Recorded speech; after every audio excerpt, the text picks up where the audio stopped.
Adidas suits? Probably. They have ones with smoke on them. You can buy like jackets and like matching sweatsuits with just like smoke as the graphic. Do you want to introduce the Apothecary Labs interview? Yeah, so we have Gabriele from Apothecary Labs from British Columbia, who I actually met out in Vancouver around the time of the dispensary hearings, as well as the founding of Women Grow in Vancouver. So I actually encouraged Gabriele to speak at the dispensary hearings, and she got to speak and got a standing ovation. So it's so great that we can have her on the show tonight to learn a little bit more about Apothecary Labs, which is her company, which she runs with a group of women. And these women all met in the dog park, which I find fascinating. And there's going to be a bit of a theme on that dog thing. Yeah, they're definitely passionate about dogs. They're a big fan of my dog. We're Facebook friends, so she's in love with my dog on Facebook. I don't even know if you own a dog. You know my dog. You've met Pixel. Might be a coy wolf. Yeah, saying. That's true. Might not be a dog. Might not be a dog. I own a miniature wolf. So I have her on the line. I just don't have video from her yet. But okay. Oh. Hello. Hey. Hello. Annie. How are you? I'm awesome. How are you? Great. Thanks for coming on the show. Oh, it's my pleasure. I'm so excited to be here. Okay. What can I do to fix this video? Sometimes you just have to hit a camera on button, but we can keep chatting with you now. Start with meeting someone in a dog. Hey, there you are. There you are. Oh, wow, and you have all your products behind you. Whoa, that's excellent. Talk to me about start with meeting at a dog park. How do two people meet at a dog park and get on the topic of marijuana? 4 people. 4 people, sorry. 4 women, amazing. Well, it's 3 women and 1 guy that we've now lovingly adopted as our little brother. So, you know, when you go to the dog park every day with your pups, you just start to congregate towards people that are of like mind, and we started chatting about a whole variety of different things and realized that we had this love of the natural healing model in common. It sounds like you were sessioning at the dog park, but I'm not going to say that. It very sounds like that TV show Weeds, and to be also truthful. I'm just saying. No, there was no sessions at the dog park, but you know, when you're involved heavily in the whole natural healing model and using nature versus pharmaceuticals, cannabis just kind of really naturally lends into that. And it was actually my partner's husband who had been involved in the cannabis industry, helping a company go public. And so he started to share with me about the medicinal benefits, of which I have to admit I was kind of late to the table on that. I enjoyed smoking it for 40 years, but I never really looked into that side of it until a couple of years ago. And once I started, my head just exploded. I just could not leave my computer. I ordered every book, as you can see, available. I read everything. I couldn't stop. It was months of reading, and to this day, you know, new stuff comes out all the time. So it grabbed us, and we just kind of ran with it. Okay. That's so inspiring. So can you tell us a little bit more about your company and your products? Yeah, well, Apothecary Labs, we're a purely medicinal company. We wanted to create a line of products that a brand new person that's never been in the culture before, but may have heard about the medicinal benefits, because it's certainly everywhere, could start with something from us that wasn't going to intimidate them. So the honey was the very first product that we made, and we spent a good year in research and development, creating products that were that worked, and B, that also tasted good. Because when we started going to the dispensaries, we started buying products. There was so much out there that was like, who could eat this? I think that's a good point. That start right out of the gate needs to be made. Yeah, a lot of stuff just tastes downright awful. Yeah, or if you get cookies that are old, or just like some of the stuff isn't regulated properly, depending on the dispensary. Maybe some of the people selling the stuff should take a chef class or two. Just saying. I'm just saying maybe that chef college scores might do you some good. Well, I've tried your products. I remember when we met at the Woman Grow event, you gave us some samples of the mouth spray. Yeah, I have it here. So I remember you gave me the blueberry and the raspberry flavor, and they're both really delicious. Really? I don't remember what I have here tonight, but I'm going to try it. And Matt, if you want to try it, you can. I'd like to. Yeah, it's delicious. Yeah, I don't know if mouth spray should be delicious. It's really discreet, though, because if you need to medicate, like, for example, I went to the lift forum, and you couldn't medicate inside. So I had the mouth spray, and it was a really long forum. I think it went past 9 o'clock. So you could just medicate really discreetly indoor. We can all use... No smoke. We'll be doing this... Yeah, it would actually be great to get some samples for the Tweed conference coming up, but we'll see if we can do that. Okay, so I just spray this. Now, I've done the Sativex spray. Have you tried Sativex before? No. You're fortunate. If anyone ever says, hey, try this, say no. It's the one thing marijuana infused that you should just say no on. I assure you, as someone who did it. I have done some rancid, like I've experienced rancidness in my life, and it is rancid. Well, you should give this spray a try. Well, this is kind of what we were talking about earlier today about how so many of the grassroots activists that have developed these products that taste delicious aren't a part of the new LP system. And these products are already created. We don't need to do research and development. We just need to have this available on the market. Like, this is amazing. This should be in every store. Well. Thanks, Lisa. So we'll get that face, Myrna. Oh, my God, that was good TV. That was good TV, eh? Oh, man. Do it again. Well, do it. Do the face again. I wish you had our honey one. Oh, my God. I have to try your new products. So it's a honey spray? What kind are you spraying, Myrna? Blueberry. Yes. Blueberry? Mm-hmm. Dude, next time you get to do these segments. Here, try this. It's really good. It's mild. You can build up your dose. How many milligrams of THC would you say are in one spray? Woo. One spray, probably only 3 or 4. Is that, what base is that? Is that an alcohol base? What are you doing there? Mm-hmm. You can only make a tincture out of alcohol. So we use a really high quality, high grade alcohol. And so that it doesn't taste like gasoline. We don't use Everclear or any of that. Can't give away the family secrets, but it is a very high quality alcohol over a long period of time. It's 7 o'clock. It feels like all the germs in my mouth have died. That's a good thing, right? Yeah, it's really refreshing, and it's like a discreet way to medicate. Yeah, we sell a ton of them. I want to know about your growlers, too. You have growlers of iced coffee? Not quite a growler. It's just 8 ounces. Oh, okay. 8 ounces of iced coffee. There you have at it. But it's cold brew. Have you had or heard about cold brew coffee?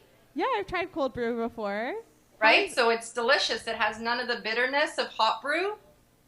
And so we infuse it, and over on the island, Vancouver Island, I guess because they don't have the edibles ban there yet. Is that a question then? Is that edible ban going to affect your business in any way? In a small way. Only 3 of our 12 products really get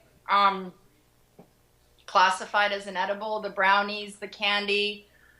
So most of our products are still being sold. There's, Are you prepared to break that bylaw? I mean, not just being a bylaw. I mean, you're clearly breaking federal law. Are you prepared to just break the bylaw? It's up to each dispensary what they want to carry and what they don't. It's up to them to break the law.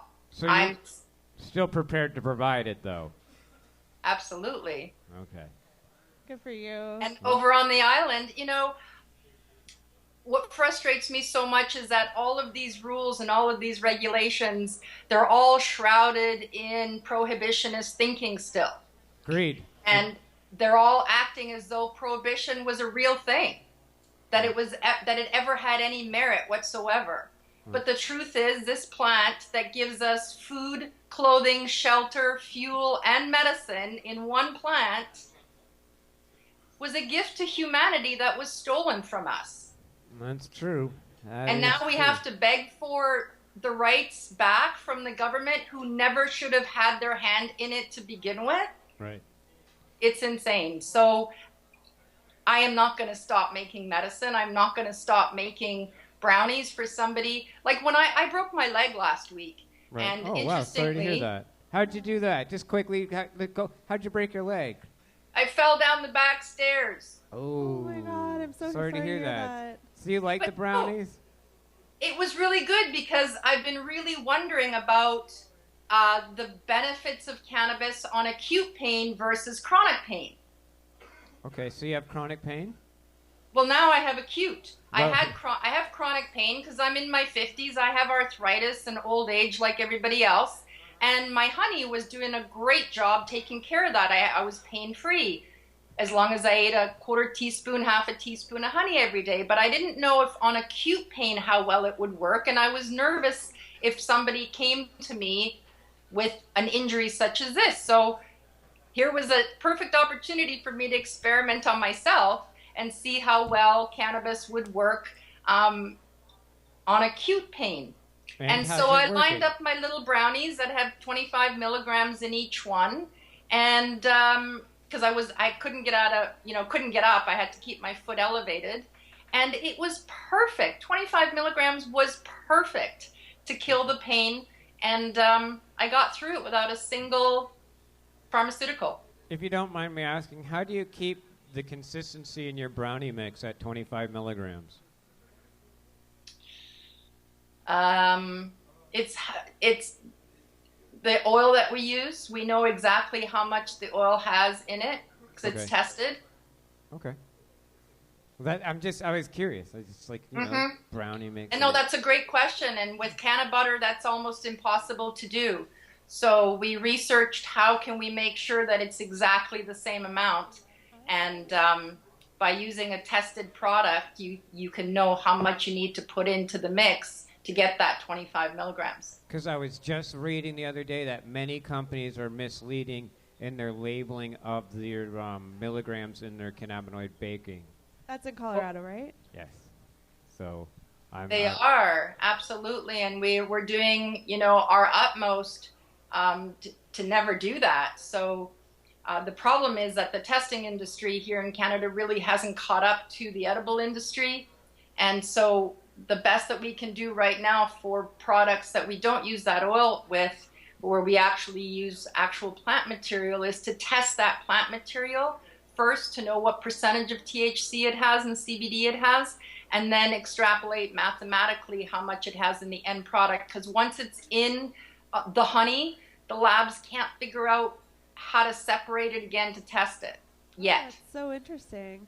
They're working on it, but there's a challenge for any labs out there that are listening. We need to figure out how to test honey. Test the honey? Oh, interesting to know that. It'd be hard to get a conviction on you then if they can't test it. I wonder what Karma Cup did. Do they have honey entries? I don't know. But yeah, if they can't test the honey, that's an interesting conundrum. New challenge. Definitely, you got a challenge material there. Speaking of challenges, Gabriele, I'm interested. Can you tell us a little bit about speaking in the Vancouver dispensary hearings? Oh, that's a good question. Sure. We were there for the 4 days listening to every other speaker. It was really sad that you had to leave before you had your chance, Lisa. I was looking forward to hearing you. And I have to say it was your inspiration that gave me the courage to get up and speak. So thanks for that, Lisa. I'm so glad you had the opportunity to speak. And it sounds like you did incredible. I know you mentioned there was a standing ovation. Well, it was a little overwhelming, but there was a lot of applause. Let's just say that when I came out. I just talked about what, everybody else had been talking about the specifics of the regulations. And so I didn't think they needed to hear one more person address that. And so I wanted to kind of talk about the elephant in the room, which is that prohibition was based on nothing but greed and lies. So why are we all acting like like cannabis has harm to it? Right. And, all these rules, the 300-meter rules, everything that they're coming out with, yes, I agree we need regulations and it's important and I'm all for that. But let's be reasonable. Let's work with the people in the industry so that we can come up with regulations that make sense for everybody. Did you know at the time that they were only planning to give out 15 to 20 licenses? Heck no. Nobody knew. I thought I could have called it. I can't believe they said that. Like, I really hope that Really? that doesn't happen. Could have called it a mile away. Well, you know what? That's only Carrie Jang's personal opinion. Right. That's not the city's official stance, so that remains to be seen. But I would encourage anyone. I mean, you're already breaking a federal law. Why not just break a city bylaw? What's it matter? Well, it seems like some of the dispensaries are continuing on and just acting like everything is normal. Like, I know Mega Chill in Vancouver. You mean Mega Ill? Mega Ill, yeah, that's Mega Ill it. Pizza? The pizzeria. Like, technically, you're not allowed to have food, but they just sell the oil on one side, and then they have the pizza on the other side, and they cook the oil for you in the pizza as a patient. So lots of dispensaries are finding ways around it. They're not closing down their dab bars. That's our buddy Rocky. Really? Yep, that's our friend. Yep, our friend Rocky. I saw him on the weekend. And yeah, places like that. So that's why I was curious about the dispensary. Talk to me. I mean, you met in a dog park, so let's go back. You met in a dog park. A lot of your things say not tested on animals, which I would think would make sense because I haven't heard anybody test cannabis products on animals yet. Except for the dog treats. Now talk to me about dog treats. Because we've had this discussion before about pets and cannabis. Let's talk about this issue. Talk to me about your dog treats. We make a high CBD dog treat. Okay. And aging arthritic dogs we've had remarkable results with. Of course, there's no placebo effect with an animal. They don't know what they're getting. It's just a nummy treat to them. But their pain goes away. They revert to, acting like puppies. Mm-hmm. And they have the exact same endocannabinoid system that we do that performs in the same way. So why not feed them cannabinoids to help them with their problems? That's amazing. I would love to try that with my parents' dog. She's definitely older and limps around, just to see maybe cannabis would help. I guarantee you the CBDs, there's only a trace amount, small trace amount, just so that we have the entourage effect. But we've never had a single dog ever get, stoned or act any different. They just feel better. Right. There's not enough in it to get a dog high, but there's just enough to make the CBD work better. My cat likes getting medicated on hash. Oh, I met a veterinarian who treats a lot of her patients with cannabis because her cat medicated with her husband all the time. My cat just sits there and just does hat shoots off as the side stream cuts by the cat. So just come over and do a hoot and leave, and then That's just cute. sleep even better. Pixel's not into pot. Yeah. My dog. But this is a new thing with my cat. Do you find veterinarians are warming up to your dog treats? Is this something that you think, because it's low THC and stuff, that you'll be able to sell in veterinarian offices? We're talking about going mainstream with them because there's no other Canadian company currently making a CBD dog treat that we know of. There is an American company that's importing their product here, but we're the first that we know of. So we're talking about taking it mainstream. We have it with a food scientist at the moment so that we can work out shelf stability.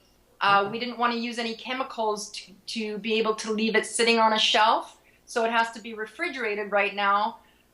So we're working with a food scientist to figure out what we can use naturally, like vitamin E and oil of rosemary oil and different things that will preserve it so it can sit on a shelf rather than a fridge. Okay. Okay.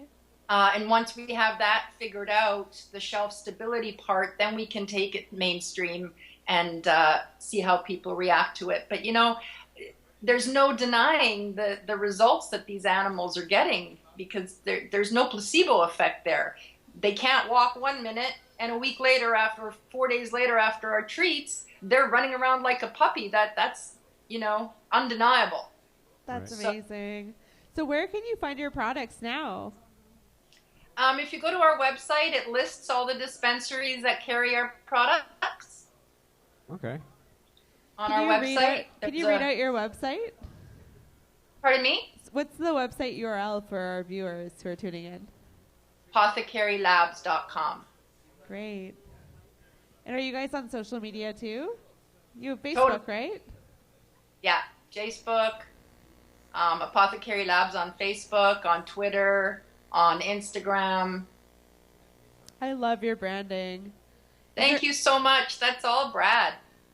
Okay. He's brilliant. Yeah, it's a beautiful logo, very clean, very medicinal look. Thank you. Kyle, stay high night. You want to do a dab up here? Okay, well, thanks for letting us talk tonight about... I wanted to really talk about dog treats. You really want to talk about them? Well, I really wanted to learn about the dog treats. That was one of my questions that you answered great. And then the question about dosing and how dosing is at the labeling and how you manage to guarantee your dosage in every brownies. Because it's quite a bit. It is challenging. If you're especially it is. With the That's butter. why we were in research and development for a good year before we went to a single dispensary with our products, because we wanted to really know what we were doing and what we were talking about and have it all figured out as far as dosing is concerned. Because there's nothing worse than somebody, like my mom. She's never smoked pot in her life. She barely even drinks. But she has arthritis from head to toe. And her doctor said, you can't take Tylenol anymore. It's going to kill your liver. Well, so what option does she have other than living in pain? So I don't want my mom to get high. I don't want her uncomfortable. I don't want her to feel out of sorts, but I want her pain-free. So we had to do a lot of research on, what that level of dosage is to provide that pain relief so that people can still go to work and still function and not feel uncomfortable if they don't want to. Now, right? There's a growing market of people that want to try cannabis without what I refer to the side effect of high. There's a huge market. They don't want that side effect known as stoned or that side effect known as the munchies. Totally. Until we can kind of educate them on, what's wrong with euphoria? What's wrong with feeling happy? What's wrong love you. with... You're amazing. Right on. What is wrong with euphoria? I mean, I think sometimes when you get high, there are uncomfortable feelings, and not everyone enjoys it. So it's so great to have the CBD products as an alternative. For me, I enjoy getting high, so I'm going to have CBD, but for those that need it. But there's a limit, right? You don't want to get too high either, necessarily. Everybody has their own sweet spot. I think a lot of people are just still really brainwashed by the prohibitionist line that we've been fed for so long that they're nervous and they're afraid. And when you have fear going in, chances are you might have a bad experience because you're so afraid you kind of create it yourself, right? So I try and educate people that, hey, there's a really, really beautiful spiritual side to cannabis. Wow. And it's a question of finding what your sweet spot is to be able to enjoy it. Ricky's always in the sweet spot.